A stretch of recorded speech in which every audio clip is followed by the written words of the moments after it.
কলকাতায় RG Kar medical college হাসপাতালে শিক্ষানবিশ চিকিৎসক মৌমিতা দেবনাথের মৃত্যুতে উত্তাল হয়ে উঠেছে গোটা পশ্চিমবঙ্গ।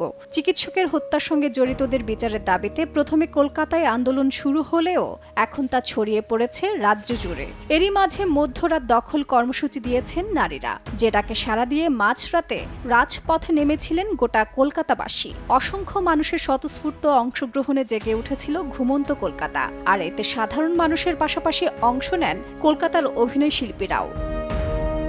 প্রাক্তন সংসদ সদস্য মিমি চক্রবর্তী এরই মধ্যে নিজের সোশ্যাল হ্যান্ডেলে একটি ভিডিও পোস্ট করেছেন। তাতে দেখা যায় স্লোগানে স্লোগানে মুখরিত হয়ে উঠেছে রাতের কলকাতা। এর ক্যাপশনে অভিনেত্রী লেখেন, বিচার দেরি হওয়া মানেই বিচার এড়িয়ে যাওয়া। আজকে আমাদের আনন্দের শহরের প্রতিটি কোণা কাঁপছে, কারণ আমরা মানুষ হিসেবে ব্যর্থ। প্রতিটি গলি ন্যায় বিচারের জন্য গর্জে উঠেছে।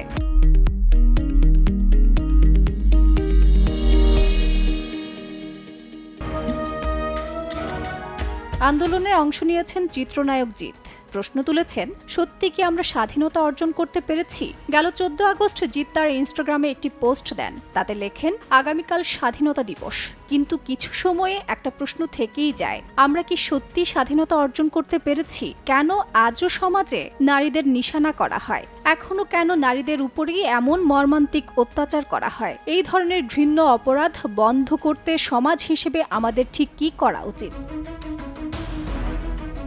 ভারতীয় বাংলা সিনেমার অভিনেত্রী সৌরসেনী মৈত্রও মধ্যরাতে নেমেছিলেন রাজপথে। মিছিলে হাঁটতে হাঁটতে ভারতীয় একটি গণমাধ্যমে তিনি বলেন, মানুষের ধৈর্যের বাঁধ ভেঙে গেছে, তা না হলে এরকম স্বতঃস্ফূর্ত সমর্থন পাওয়া যেত না। এই লড়াইটা আর শুধুমাত্র ছাত্র আন্দোলনের মধ্যে সীমাবদ্ধ নেই, এটা এখন মানুষের লড়াই হয়ে গিয়েছে। তিনি আরও জানান, আজ গলা তুলেছি, কাল পরশুও গলা তুলব।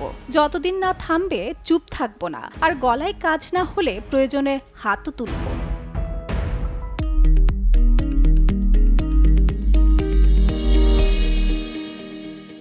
এদিকে শুরুতে তৃণমূলের সংসদ সদস্য ও চিত্রনায়ক দেব বিষয়টি নিয়ে নীরব থাকায় এ নিয়ে তাকে পড়তে হয়েছে ব্যাপক সমালোচনার মুখে। কিছুটা দেরিতে প্রতিবাদ জানালেও তা ভালোভাবে গ্রহণ করেননি ভক্ত অনুরাগীদের বড় একটি অংশ।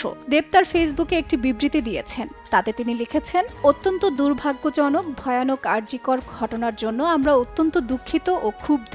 এই ধরনের ন্যাক্কারজনক ঘটনার প্রতিবাদে আমরা গোটা টিম একসঙ্গে রয়েছি।